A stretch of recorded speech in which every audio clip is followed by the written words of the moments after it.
Phone बजा। WhatsApp पर एक मैसेज था। सुधा को एक नए ग्रुप में ऐड किया गया था। ग्रुप का नाम था LSR 10 Years Reunion। सुधा ने पढ़ा, थोड़ा डाउटफुल थी क्योंकि उसका कॉलेज का अनुभव बहुत मिक्स्ड सा था। इतने सालों में वो किसी के भी टच में नहीं थी। हालांकि कॉलेज में भी कुल मिलाकर 4 ही ऐसे लोग थे जिन्हें वो अपना फ्रेंड कह सकती थी। 10 साल हो गए थे, लेकिन कॉलेज जैसे कल की बात लगता था। कब दिन हफ्तों में, कब हफ्ते सालों में बदल जाते हैं पता ही नहीं चलता। कॉलेज के दिनों में सुधा अपने पेरेंट्स के साथ सरोजनी नगर के एक सरकारी क्वार्टर में रहती थी। उसके फादर सेंट्रल गवर्नमेंट में एम्प्लॉय थे। इकोनॉमिक स्ट्रगल जैसे लाइफ का एक हिस्सा था और सुधा को उसको हमेशा ये लगता था कि भगवान ने उसके साथ नाइंसाफी की है। सरकारी तनख्वाह में बड़ी मुश्किल से घर का गुजारा हो पाता था। हालांकि आसपास भी सभी सरकारी लोग रहते थे और उन सब का भी वही हाल था और ज्यादातर वहां रहने वाले बच्चों का कोई सपने भी नहीं होते थे। लेकिन सुधा हमेशा खुद को उनसे सुपीरियर महसूस करती थी। पढ़ाई में, एक्स्ट्रा करिकुलर एक्टिविटीज में, अपनी कॉलोनी में, स्कूल में सबसे तेज थी। 12th में स्कूल में टॉप किया और उसने तभी तय कर लिया कि सरकारी नौकरी तो करनी है, लेकिन अफसर बनकर। उसके लिए UPSC करना होगा। सबने बोला यह नहीं हो पाएगा, you are very good in studies, engineering या डॉक्टरी करो। लेकिन सुधा वो अड़ी रही। LSR में एडमिशन हो गया, लेकिन पहले ही दिन जाके पता चला कि वो तो दुनिया ही बिल्कुल अलग थी। बड़ी बड़ी गाड़ियों में साउथ दिल्ली की लड़कियां, उनका बोलना, उनका पहनावा, व्यवहार सब कुछ अलग था। उन प्रिविलेज लड़कियों को देखकर उसे बहुत गुस्सा आता था। सुधा जैसे बैकग्राउंड से आई लड़कियां उस भीड़ के लिए इनविजिबल थी। ना कोई उनकी तरफ देखता, ना कोई उनसे बात करता। लेकिन धीरे धीरे सुधा को अपने जैसी 4 लड़कियां मिल गई, प्रिया, सीमा, प्रतिमा और रिया। इन सब में सुधा सबसे टैलेंटेड थी, तो नेचुरली अनकही लीडर भी थी। अगले 3 साल उसी ग्रुप में गुजर गए। इन द मीन टाइम सुधा अपनी UPSC की तैयारी पर भी पूरा फोकस्ड थी और रादर अब और ज्यादा डिटरमिन्ड थी कि इस प्रिविलेज्ड क्लास को एक दिन दिखाएगी कि असली बॉस कौन है। कॉलेज खत्म हुआ, सब अपनी अपनी राह पर निकल गए। सुधा ने पहले अटेम्प्ट में ही UPSC पास किया। एकेडमी में ट्रेनिंग के दौरान अनिल से मुलाकात हुई। वो IPS क्लियर करके आया था। दोनों लोअर मिडिल क्लास से थे। वैल्यू सिस्टम एक जैसा था। दोनों सोचते थे कि ईमानदारी से देश की सेवा करेंगे और समाज को बेहतर बनाएंगे। लेकिन असली दुनिया में आते ही पता चला कि सिस्टम में ईमानदार लोग बिल्कुल मिसफिट हैं। ऊपर से देखने में ऐसा लगता है जैसे देश डेमोक्रेसी से चुने हुए नेता चलाते हैं, लेकिन सच यह है कि असली राजा ब्यूरोक्रेसी है। नेता आते हैं, जाते हैं और ब्यूरोक्रेट्स वहीं रहते हैं। वो सिस्टम बहुत रिजिड है। अगर उस सिस्टम में ऊपर जाना है तो बिल्कुल सिस्टम के साथ घुल मिल जाना होता है। अगर घुल मिल गए तो आपके पास पावर भी है और पैसा भी। और अगर सुधा और अनिल की तरह मिसफिट हो तो सिस्टम टाइटल देकर साइड में बिठा देता है। टाइटल की पावर तो है, लेकिन पैसा वही सरकारी, जिससे बस गुजारा चल सके। समय समय पर पनिशमेंट पोस्टिंग भी होती है। अभी आजकल अनिल की पोस्टिंग अंडमान में हो गई थी। अब देखो कब सजा पूरी होती है। 10 साल फ्रस्ट्रेशन में निकल गए। आजकल सुधा अपने इन लॉज के साथ गुड़गांव में ही रहती। सुधा की मदर इन लॉ सावित्री, जो कुछ महीने पहले उनको हार्ट अटैक आया था, वो तब से उनके साथ ही रह रही हैं। अच्छे लोग हैं, बिल्कुल इंटरफेयर नहीं करते। सावित्री का भी अपना एक रूटीन है, सुबह की मॉर्निंग वॉक, योगा, और वो किसी एनजीओ से भी जुड़ी हुई थी और हमेशा बिजी रहती थी। तभी प्रिया का फोन बजा। तू आ रही है ना रीयूनियन के लिए? तेरे अलावा सब ने कंफर्म कर दिया। सुधा ने कहा, यार मैं क्या करूंगी वहां, मैं तो तुम लोगों के अलावा किसी को जानती भी नहीं ठीक से। तो प्रिया ने कहा, हम तो है ना, मस्ती करेंगे। 10 साल हो गए तुझे देखे हुए, प्लीज आ जा। सुधा ने कहा, चल ठीक है, और तुरंत 7,000 रुपया लिंक पे भेज दिए। सैटरडे रात ठीक 8 बजे सुधा होटल लीला पहुंच गई। प्रिया, सीमा, रिया, प्रतिमा पहले से ही वहां पे थे। पुराने दोस्तों से मिलके सुधा को सच में अच्छा तो बहुत लगा। जो लोग उस समय कॉलेज में प्रिविलेज्ड लगते थे, वो और भी ऊपर जा चुके थे, और यह रीयूनियन कम और पेज 3 की पार्टी ज्यादा लग रही थी। सुधा को ऐसा लगा जैसे सभी 200 उसके क्लासमेट्स उसको पर्सनली जानते हो। इनकम टैक्स कमिश्नर, ये टाइटल ऐसा है कि इसमें एक अपनी ताकत है, और सब सुधा से ऐसे मिलने आ रहे थे जैसे असली दोस्त तो वही हो। ना जाने कितने लोग उसको अपना कार्ड पकड़ा गए, कितने अपने घर में आने को इनवाइट कर गए। आखिर में प्रिया ने कहा, देख आखिर तूने साबित कर दिया ना कि असली बॉस कौन है। एक तरह से तो सुधा को खुशी थी। इस तरह के किसी भी वीआईपी ट्रीटमेंट होने में किसी को भी अच्छा लगेगा। प्रिया ने कहा, पता है तेरा घर और मेरा घर सिर्फ 3 किलोमीटर दूर है। आने वाले बुधवार को तो तेरी सरकारी छुट्टी भी है, तो क्यों ना तू मेरे घर लंच के लिए आ जा, मस्ती करेंगे। सुधा खुश थी। सुधा ने कहा हाँ, क्योंकि वो अच्छे मूड में थी। लेकिन घर जाके सोते वक्त एक ख्याल आया, काश मैंने भी प्राइवेट सेक्टर चुना होता तो जिंदगी कुछ और होती। अभी तो जिंदगी ऐसी है कि जैसे ऊंची दुकान और फीका पकवान। बुधवार की सुबह प्रिया का फोन आ गया। बहुत एक्साइटेड थी, बोली जल्दी आ जा, और अपने घर का गूगल मैप का लिंक भेज दिया। सुधा लगभग 12 बजे अपनी वैगन आर पे दिए हुए एड्रेस पर पहुंची। वो घर नहीं था, वो जैसे महल था। उसके घर के सामने अपनी वैगन आर उसे बहुत छोटी लगी। प्रिया आई, सुधा को घर में ले गई। एंट्री डबल हाइट की थी। लिविंग रूम इतना बड़ा था कि 50 लोग भी आ जाएं तो खाली लगे।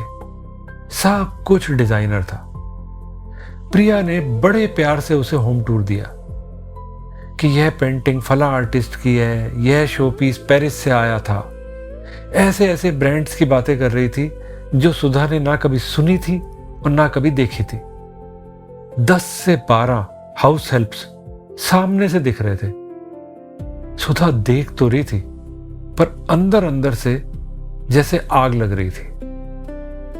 सुधा ने पूछा, तेरा हस्बैंड करता क्या है? तो प्रिया ने कहा, नवीन एक बिल्डर है। खाना लगा जैसे कोई दावत हो। सुधा के दिमाग में बस ये एक ही बात चल रही थी कि यह मेरे सामने क्या थी कॉलेज में, और अब क्या उछल रही है। लंच खत्म होते ही सुधा ने कहा, मैं अब चलती हूं, अच्छा लगा फिर से मिलके। हालांकि मन में बिल्कुल विपरीत भाव था। जाते जाते प्रिया ने उसे गिफ्ट दिया।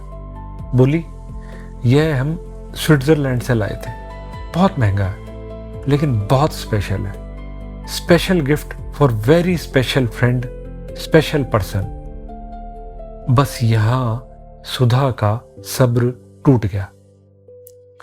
मन में आया, यह मुझे छोटा दिखा रही है।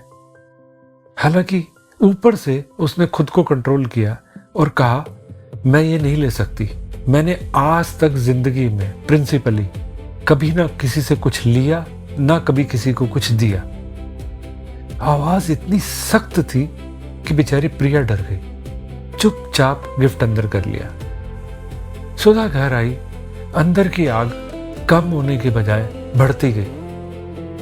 और फिर उसने कुछ एक फैसला किया और उसने फोन उठाया। अपने बैचमेट अरुण को, जो इनकम टैक्स इंटेलिजेंस में कमिश्नर था, उसको फोन किया। अरुण, एक फेवर चाहिए।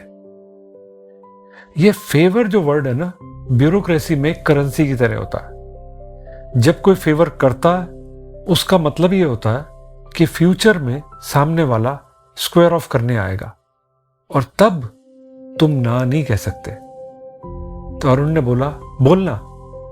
तो सुधा ने कहा, एक बिल्डर है नवीन नाम का, उसका घर का एड्रेस भेज रही हूं। इसे सबक सिखाना है, सजा देनी है, ऐसे नहीं छोड़ना। दूसरा अनकहा नियम है कि एक ऑफिसर दूसरे ऑफिसर को जज नहीं करता। अरुण बोला, हो जाएगा। अब सुधा की आग धीरे धीरे खुद ही शांत होने लगी, बल्कि चेहरे पे मुस्कान आने लगी। जब वो फोन पर बात कर रही थी, सावित्री ने यह बात सुन ली। वो इतना तो समझ गई कि किसी पर गाज गिरने वाली है, पर क्यों और किस पर यह पता नहीं था। बात आई गई हो गई। सैटरडे की सुबह घर की घंटी बजी। सावित्री ने दरवाजा खोला। एक महिला एक आदमी के साथ थी। बोली, सुधा से मिलना है। मैं उनकी दोस्त प्रिया हूं और ये मेरे हस्बैंड नवीन है। दोनों काफी टेंस लग रहे थे। सुधा आई, बड़े प्यार से मिली, पूछा क्या हुआ। प्रिया रोने लगी। इनकम टैक्स की रेड हुई कल रात, सब ले गए और धमका कर गए हैं कि बर्बाद कर देंगे। कोई अरुण नाम का कमिश्नर था जो रेड को लीड कर रहा था। और फिर वो जोर जोर से रोने लगी कि सुधा, हमें बचा ले प्लीज। नवीन भी हाथ जोड़े बैठा था। सुधा ने उसे गले लगाया, बोली, तू डर मत, let me see what I can do. Savitri यह देख रही थी। अब उसे बिल्कुल साफ था कि क्या हो रहा है। वो गए तो सावित्री ने देखा कि सुधा बहुत खुश थी। शाम को सुधा वॉक करके घर आई। आज बहुत अच्छा दिन था। उसने अरुण को एक थैंक यू मैसेज भी भेजा। सावित्री लिविंग रूम में टीवी पर रामायण देख रही थी। सुधा भी वहीं बैठ गई। कैकई वाला प्रसंग चल रहा था। राम के वनवास जाने की मांग से सब तरफ उदासी थी। सुधा ने कहा, आपने रामायण कितनी बार देखी होगी, फिर भी आप कितनी श्रद्धा और प्यार से देख रहे हो, ऐसा क्या है इसमें। सावित्री ने कहा कि इसमें बहुत सारे लाइफ लेसन्स हैं। जैसे ये कैकई को देखो, ईर्ष्या में आकर इसकी बुद्धि भ्रष्ट हो गई और ईर्ष्या में किया गया काम विनाश लाते हैं। पति गया, बेटा गया, सम्मान भी गया। देखो, कोई अपनी बेटी का नाम कैकई नहीं रखता। सुधा ने कैजुअली पूछा, आपके हिसाब से कैकई को क्या करना चाहिए था। सावित्री थोड़ी देर चुप रही और फिर बोली कि एक बार अकबर ने पेपर पे एक लाइन खींच दी और बीरबल को कहा, बिना इस लाइन को टच किए क्या तुम इस लाइन को छोटा कर सकते हो। बीरबल ने तुरंत उसी लाइन के साथ एक बड़ी लाइन खींच दी और अकबर की लाइन बिना टच किए छोटी हो गई। सावित्री ने आगे कहा, उसी तरह अगर ध्यान से देखो तो कैकई की इंटेंट यह थी कि भरत लाइफ में ऊपर उठे। उसके लिए राम को गिराने की कोई जरूरत नहीं थी। उसके लिए राम को गिराने की जरूरत थोड़ी थी। राम का चरित्र, उसकी कैपेबिलिटीज एक इंस्पिरेशन भी तो बन सकती थी। जो एनर्जी राम को गिराने के लिए इस्तेमाल हुई, अगर वही एनर्जी भरत को राम से बेहतर बनाने में लगती तो रामायण शायद कुछ और ही होती। सुधा ने कुछ नहीं कहा, बस चली गई। लेकिन इस बात ने उसे सोचने पर मजबूर कर दिया। आखिर इंटेलिजेंस की तो कोई कमी नहीं थी और एहसास भी था कि जो किया वो ठीक नहीं किया। प्रिया के साथ की गई हरकत तो कैकई जैसी ही थी। सुधा डीप इनसाइड जानती थी कि वो वैसी थी नहीं, लेकिन उसे यह भी पता था कि ये जो जेलसी फैक्टर है ना, ये तो उसके स्वभाव का शुरू से हिस्सा था। जब वो छोटी थी तो कोई दूसरा अगर उससे आगे चला गया तो यह बात उसको मंजूर नहीं थी, इसीलिए वो मेहनत करके सबसे आगे रहती थी। फिर मेहनत दूसरों से आगे निकलने की जगह दूसरों को पीछे या नीचा गिराने की कोशिश कब बन गई, ये समझ नहीं आया। शायद उसका बीज एलएसआर में ही पड़ा। जब उससे बेहतर लोग वहां पे आए, इन्हें कभी ना कभी जीवन में जरूर सबक सिखाऊंगी, ये जो थॉट था ये तो तभी से साथ चल रहा था। और रीयूनियन में वो सरफेस पे आ गया और प्रिया के घर में वो फाइनली फट गया। अब उसको समझ आ गया था कि असली तकलीफ प्रिया नहीं थी, तकलीफ यह थी कि जिंदगी ने उसे खुद को वो नहीं दिया जिसका वो अपने आप को हकदार समझती थी। तो इस केस में करना क्या चाहिए था? अपनी एनर्जी को जो उसे लाइफ में चाहिए उसे पाने पर लगाना चाहिए था, ना कि किसी इनोसेंट को नुकसान पहुंचाने पर। प्रिया बेचारी खामखा शिकार हो गई। अचानक गलत और सही सब साफ साफ दिखने लगा। प्रिया का फुल ऑफ लव वाला चेहरा आंखों के सामने आने लगा और यह वक्त था जो गलत किया उसे सुधारने का। अगले दिन सबसे पहले सुधा ने एक बार फिर अरुण को फोन किया और उसको बोला कि अरुण, इस बार मुझे पहले से भी बड़ा फेवर चाहिए, प्लीज मुझसे गलती हो गई, वो नवीन वाला केस रफा दफा कर दे प्लीज। अरुण ने कहा, सुधा तुझे पता है ना कि अब पेपर वर्क इन्वॉल्व है, लोग इन्वॉल्व हैं, एविडेंस है, अब ये कैसे होगा? सुधा ने कहा, अरुण मुझे पता है you will figure it out, लेकिन यह करना है। दूसरे शब्दों में अब 2 फेवर्स नहीं, फ्यूचर में 10 फेवर्स लौटानी होंगी। But she did not care. Arun थोड़ी देर चुपचाप रहा और फिर बोला, ठीक है हो जाएगा। मंडे शाम एक बार फिर प्रिया और नवीन आए। अरुण पहले ही कन्वे कर चुका था कि इशू रिजॉल्व है। वो दोनों रिलीव्ड थे, थैंकफुल थे और अब डीप इनसाइड सुधा भी रिलीव्ड थी, खुश थी। और सावित्री यह सब देख के चुपचाप मुस्कुरा रही थी। अब हार्ड डिसीजन लेने का और एक नई शुरुआत का टाइम था। काफी सोचने के बाद सुधा ने इनकम टैक्स से रिजाइन कर दिया। अनिल का एक करीबी दोस्त था राहुल, जो एक एमएनसी में सीईओ था। टाइम टू टाइम वो बार बार कहता था that intelligent and hard working people like you are badly needed in private sector. Sudha, you are wasting your time and energy in corrupt rigid government system. तो resign करने के बाद सुधा ने सबसे पहले राहुल को ही फोन किया। राहुल ने बिग 4 की एक ऑडिट डिवीजन में इंटरव्यू भी अरेंज करा दिया। Interview went well. वो लोग इनफैक्ट ऐसे इंसान को बेसब्री से ढूंढ रहे थे, ऐसा इंसान जो टैक्स और सिस्टम की बारीकियों को डीपली समझता हो, जानता हो, डिपार्टमेंट कैसे सोचता है, कैसे काम करता है, जिसको इसकी अंडरस्टैंडिंग हो। इंटरव्यू के फौरन बाद सुधा को बहुत ऊंची और बहुत ऊंचा पैकेज ऑफर हुआ, जो उसकी उम्मीद से काफी ज्यादा था। उसने खुशी खुशी एक्सेप्ट कर लिया। अब वो ऐसी जगह थी जहां इंटेलिजेंस और हार्ड वर्क की कदर थी। उसे समझ आ गया था कि जेलसी बुरी नहीं होती, उसकी डायरेक्शन गलत हो सकती है। अगर वही एनर्जी जो किसी को गिराने में लगती है, अगर अपने कल को बेहतर बनाने में लगे तो जिंदगी बदल जाती है।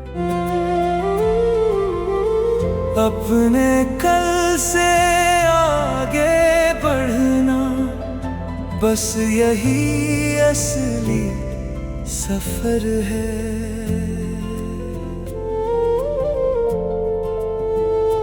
खुद से बेहतर बनते जाना, यही जीत का हुनर है।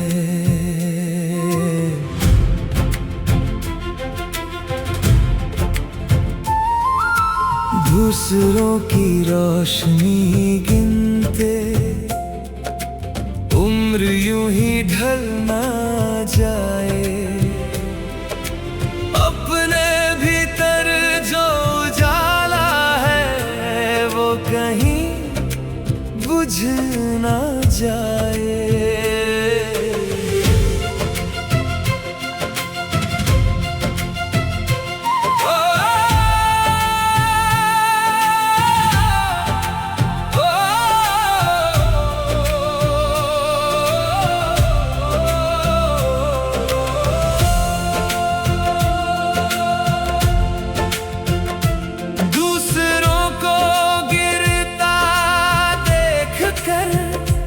अपनी मंजिल नहीं मिलती, जो ऊर्जा जलती रहती है उसे सपनों में ढलने दो।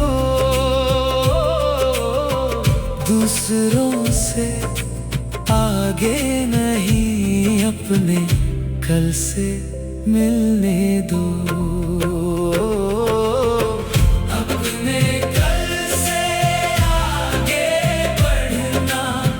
बस यही असली जीत है।